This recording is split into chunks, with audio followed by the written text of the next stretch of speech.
A ver, ¿alguien entiende lo que es para una persona que ya está en la tercera edad tener que dejar de cenar porque no tiene guita?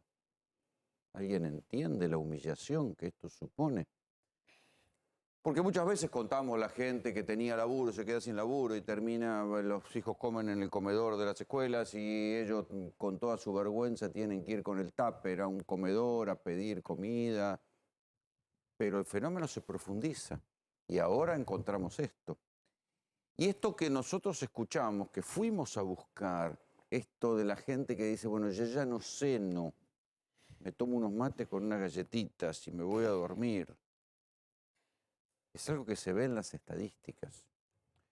Miguel Ángel Calvete hace un mes más o menos me dijo, ojo que la gente está dejando de cenar y están aumentando el consumo de galletitas y de snacks y de hierba, que por otra parte, fíjense si será perverso el sistema de precios en la Argentina, que cuando detectan que estas cosas se consumen más, las aumentan más, sin tener en cuenta que son el sustituto de lo que deja de comer la gente porque no tiene guita.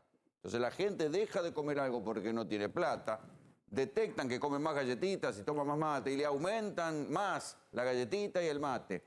Y si dejan de comer carne pero comen hamburguesas, le aumentan más las hamburguesas porque saben que están yendo a consumir hamburguesas, entonces le aumentan las hamburguesas congeladas, que son lo que más ha aumentado dentro de las carnes, porque dejaron de comer otras carnes que son más caras. Así de perverso es el sistema de precios en la Argentina.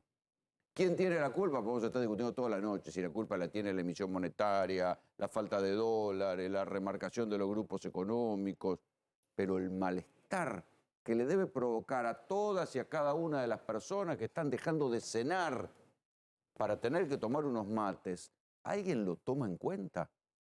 Gente que comió y se la rebuscó para comer, marque mal, y vivir dignamente en toda su vida. ¿Por qué tiene que llegar a hoy a eso, a tener que irse a dormir sin una cena digna? Escuchen más testimonios.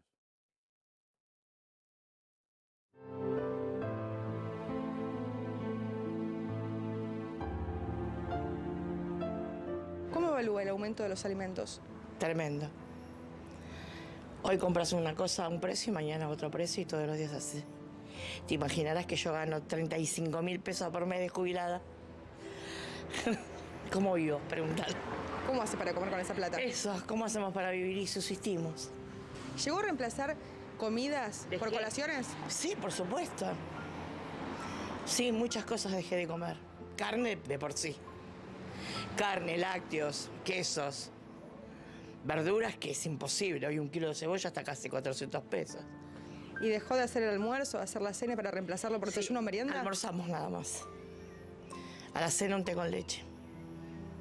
Esa es la realidad. La triste realidad de mi país, que tanto amo. Ahora, ¿cómo es dejar de tener una comida diaria y arreglarse ¿Sabes con un qué? tecito? Somos dos jubilados y pagamos alquiler.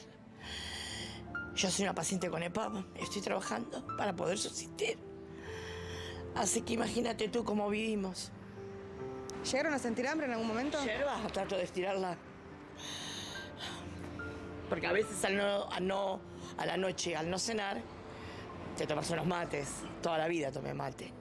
También es un paquete de yerba casi 500 pesos. Y andás sumando de 34.000 pesos que uno gana por mes. ¿Cómo vivís? ¿Pensó una vez que le iba a pasar? Es una triste realidad. Pero es así lo que se está viviendo. Y no lo digo solamente por vos, por mí, lo digo por mi hijo. Mi hijo trabaja 14 horas por día y no llega a fin de mes con 2 criaturas.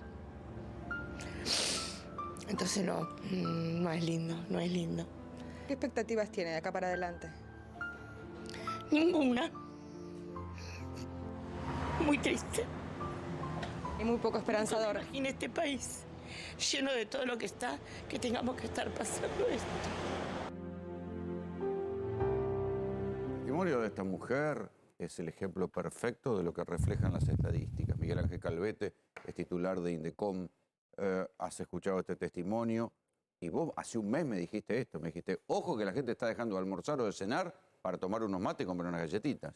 Sí, ¿qué tal? Buenas noches. Sí, la sustitución de alimentos, nosotros venimos haciendo un estudio ya desde hace un año, el último semestre estamos viendo el reemplazo, ¿no? El cambio de hábito, obviamente producto de la falta de ingresos y la capacidad de compra. Pero notamos determinadas categorías, el caso de la categoría de desayuno y merienda, que tuvo casi un 30% de incremento en el consumo en un O semestre. sea, todo lo que es desayuno, merienda se fue para arriba. Exacto, todo porque lo que evidentemente... vos hablabas recién de congelados, el caso de hamburguesas, salchichas, bueno, todo lo que son derivados de carne, y una caída, eso aumentó casi 24 puntos, en el caso de snack 35 puntos, y en el caso 35 de puntos aumentó el consumo. el consumo, volúmenes de consumo. Y obviamente esa sobredemanda viene acompañada, como vos decías, de aumento de precio. De un aumento de precio.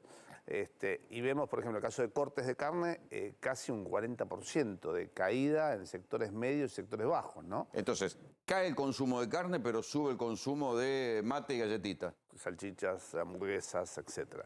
Y esto, bueno, nos da un resultado que casi un 19% de la población está reemplazando una comida. Es bastante complejo. Tenemos una inflación acumulada interanual de un 78%. Tenemos un cuatrimestre donde la inflación, en el mejor de los casos, puede estar en torno al 24-26%, es decir, un promedio entre 5 y 6%. De hecho, el ministro Massa está trabajando desde lo macro. Vemos que está haciendo un trabajo en la medida que puede. Para desactivar las bombas que estaban Para puestas. desactivar las bombas, acumulación de reservas, estabilidad cambiaria. Pero sí tiene un gran desafío que es justamente frenar la inercia inflacionaria. Bueno, ahora empezó a circular que está buscando un plan, un acuerdo de precios de 3 meses para frenar la inercia inflacionaria. Hay una serie de medidas que en principio se van a tomar. Obviamente todavía falta por lo menos una semana o 10 días como para delinear algunos temas, pero es fundamental que en principio se logre un acuerdo de estabilidad y un acuerdo económico-social, ¿no? Un pacto económico-social con los sectores productores, con los sectores sindicales y obviamente con el gobierno. Y el gobierno generar a través obviamente de medidas macro, medidas justamente para las pymes productoras industriales, que hoy son las que más desposicionadas están desde el punto de vista competitivo en función de la adquisición de insumos importados. Es decir, son los que tienen hoy mayor capacidad ociosa porque no pueden recibir insumos. Y eso Pero, Victoria Per, buenas noches.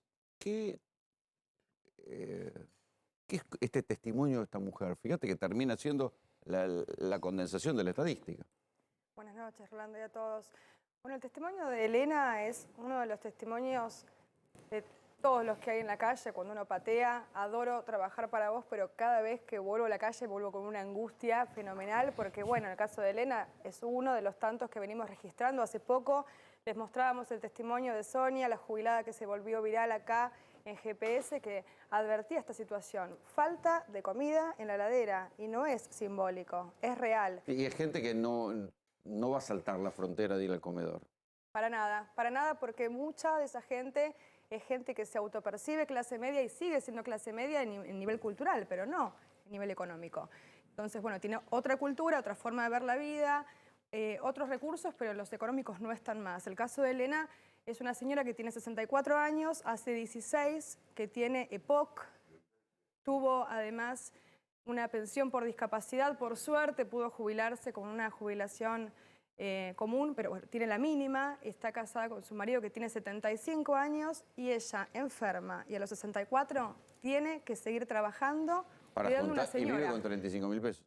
Vive con 35.000 pesos, el marido gana 50.000, pagan un alquiler de 35, pero además de eso están endeudados los dos y tienen créditos con ANSES porque habían sacado crédito para poder comer. Así que hoy están endeudados con jubilaciones mínimas, haciendo changas, alquilando comiendo mal. Y no comiendo. Sígale. Y Rolando, recordemos, el viernes se conoció el IPC de la Ciudad de Buenos Aires.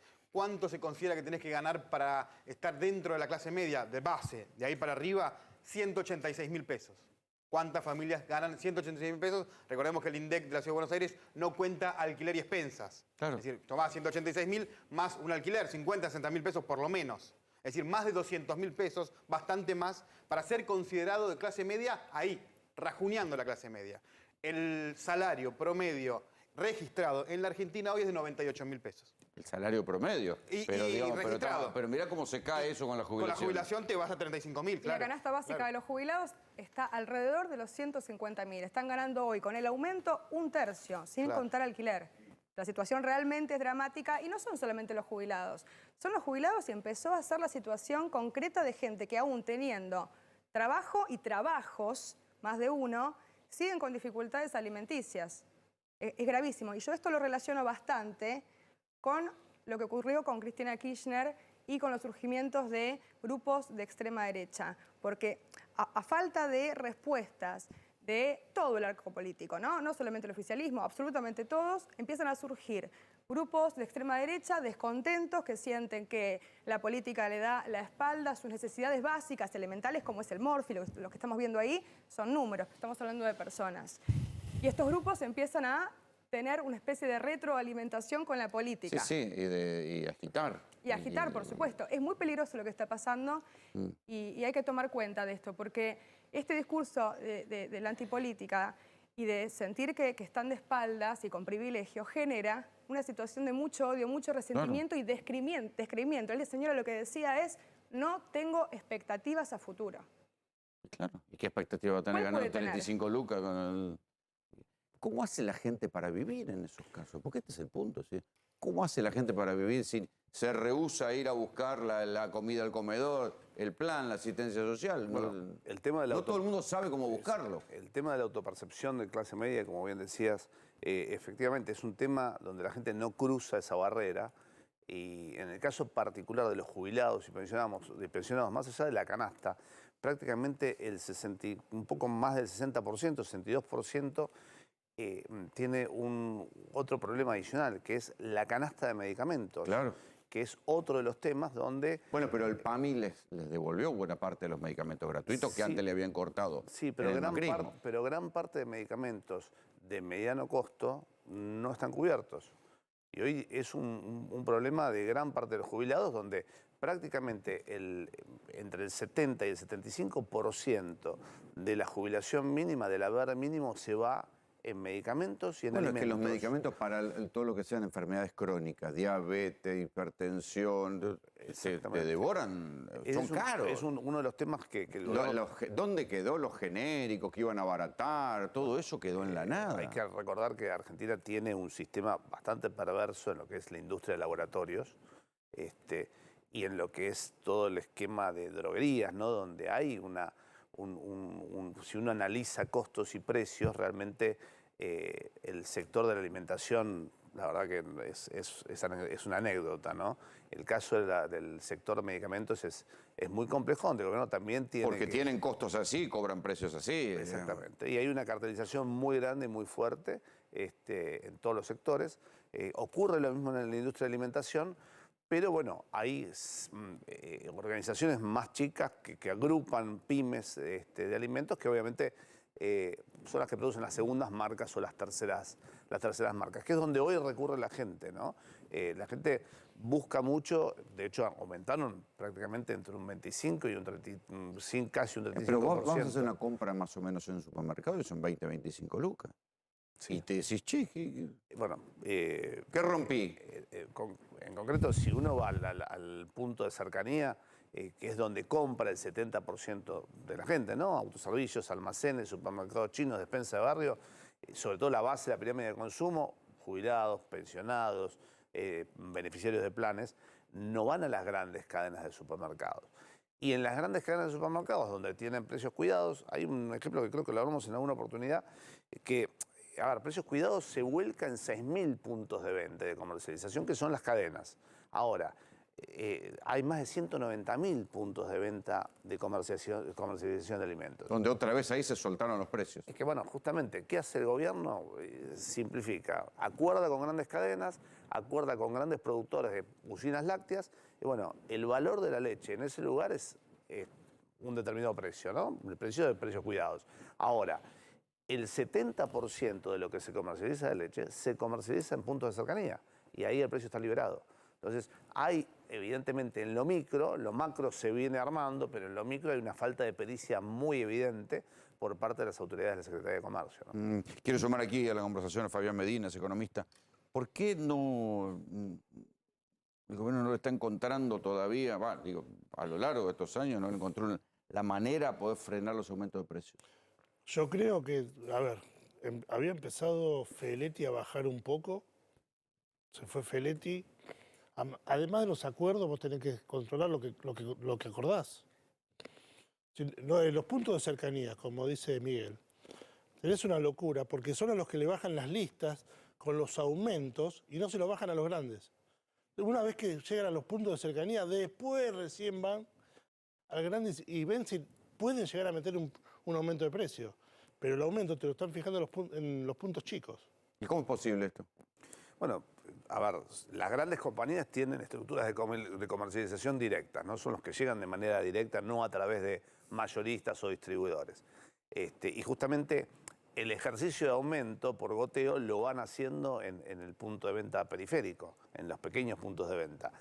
En el caso de las grandes... Pero ahí no se siente que la gente deja de comprar, porque otra cosa que los tipos perciben que hay gente en la calle y suben los precios. Hay un tema en economía. A ver, si la gente lo compra, está validando el precio y en muchos casos no puede ir a otro lado o no puede dejar de comer. Justamente sustituye alimentos en la medida que puede o compra segundas marcas. Pero las segundas marcas también corren. Lo que pasa es que también para ir a buscar precio tenés que tener una logística, tenés que conseguir un auto, hacer una compra de a muchos. Bueno, ¿viste? el tema de los mercados si vos no tenés auto, mira, te vas a ir en bondi a tomar o vas a ir en remisa a comprarte, gastás más plata que la diferencia de precio. El otro día estábamos viendo un estudio de la Cámara de la Pequeña y Mediana Industria de Alimentación de Capima que nos planteaba eso, es decir, cómo aumentaron los pools de compra en los sectores más bajos que compran de forma directa, ya sea o a distribuidores o a mayoristas o a mercados concentradores o lugares donde tienen punto de venta directo de ellos. Y aumentó, prácticamente se triplicó en un semestre. O sea, y ahí nos muestra la especialización que hay de la inflación, ¿no?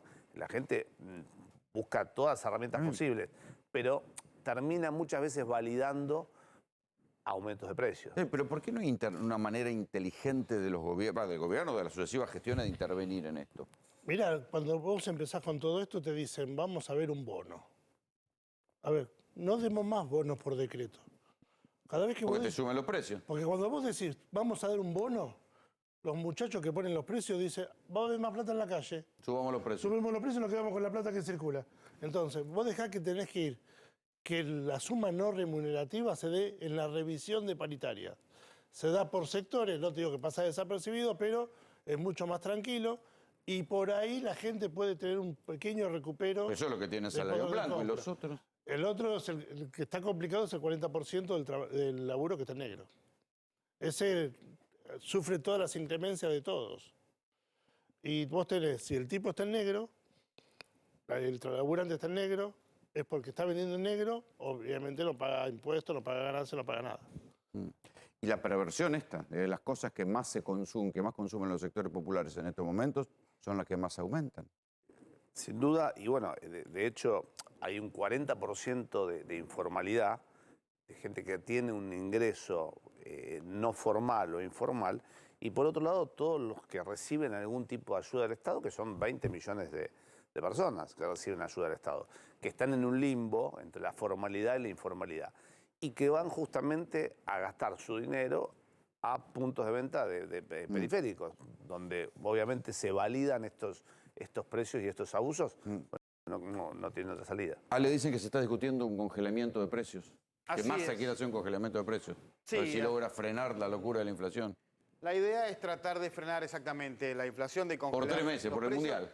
Por lo menos... Mundial congelado. Exactamente. Vos sabés que se empezó a discutir hace algunos días la posibilidad de algún plan de shock. Digo, poder hacer algo como se hizo en algún momento con el plan austral o el comienzo de la competitividad, de bajar de manera de golpe la inflación. Bueno, en el gobierno esto lo descartan. Primero dicen porque no sirve, porque a la larga termina siendo peor. Pero además se explicaban por una cuestión sencilla. Para hacer algún tipo de shock tenés que tener dólares. para bancarlo. Tenés que tener dólares ¿Y en el Banco Massa no Central. consiguió los dólares? No, dólares en serio, en el Banco Central, cosa que todavía no hay. Se está recuperando. Bueno, por eso también la necesidad de volver a tener dólares en el Banco Central, que es lo primero que dice Massa hay que tener. Para empezar a combatir la inflación necesito dólares. Eso es lo que dice Massa. Ahora lo que se va a tratar de hacer es sentar nuevamente a formadores de precios, a sindicatos. Pero ya se hizo, te dan vuelta y te mandan la lista con aumento. Bueno, va a haber un nuevo intento y además, vos fijate lo que es el presupuesto. El presupuesto dice para el 2023 una inflación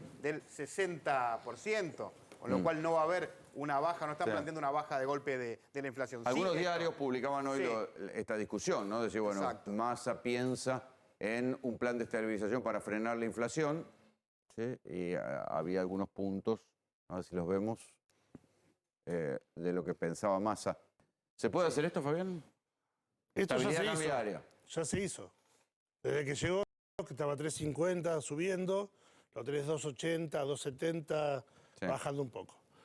Ahora tendés a bajar. Administración de importaciones que garantice bienes intermedios necesarios para la producción. Esto se está viendo desde aduana con todas las denuncias por sobrefacturación. La última, por ejemplo, la de guantes de látex. Te tenías guantes de látex que tenían que estar 15, 17 pesos y te lo estaban importando a razón de 85,90. O sea, ese costo claro, de 90... El interés no era vender los guantes de látex, sino quedarse con el dólar barato. Con el dólar barato oficial. era de $900.000 y terminó siendo 6 millones. Claro. Ya hay denuncia penal. Compraban 6 millones, aun con un dólar a 100 No, y le pico. mandaban 6 millones de dólares a Estados Unidos, tenés la denuncia penal en La Plata y tenés la denuncia penal en la unidad antilavado de Estados Unidos. Sí. A ver, Hasta ahí es hasta donde vamos, me parece. sí. Esto es lo que creo yo que es lo que más de uno pretende hacer, que es lo que quieren que se haga. Por eso yo te digo, lo más lógico es ir en la revisión de paritarias por acuerdos sectoriales que lo golpea para no darle motivo para que suban los precios en forma directa. Y el otro había un ¿Habrá punto más? más. Congelamiento de precios pactado en un acuerdo económico-social. El congelamiento no, es un acuerdo económico, no congelamiento. El congelamiento lo dispones vos como gobierno, pero si lo haces solo, termina generando más inflación de la que frenás. Sí. Ahora, ¿quién acordará, no? Porque Bueno, ahí acuerdan, se dan vuelta y te mandan la lista Por con eso te aumento. dije yo antes, además de acordar, Sí. tenés que controlar. Bueno, Si la- no controlás, exacto. estás complicado. La Secretaría de Comercio lo que dicen es, con el garrote hasta ahora no funcionó, es decir, tratar de perseguirlo no funcionó. Por eso hablan de Lo que sentarlos- dice Guillermo Moreno, dice, che, pero nadie sabe cuánto valen las cosas, nadie hace costos. Bueno, nadie hace estudios de costos en el país hace años y te manejan por promedio de costos internacionales y te lo multiplican por tipo de cambio. Eso no es costos. Lo que están pensando es atarlo a la placa anterior. ¿Qué significa esto? Es, estas empresas tienen que importar, necesitan los dólares del Banco Central, aumentar los precios, no te doy los dólares.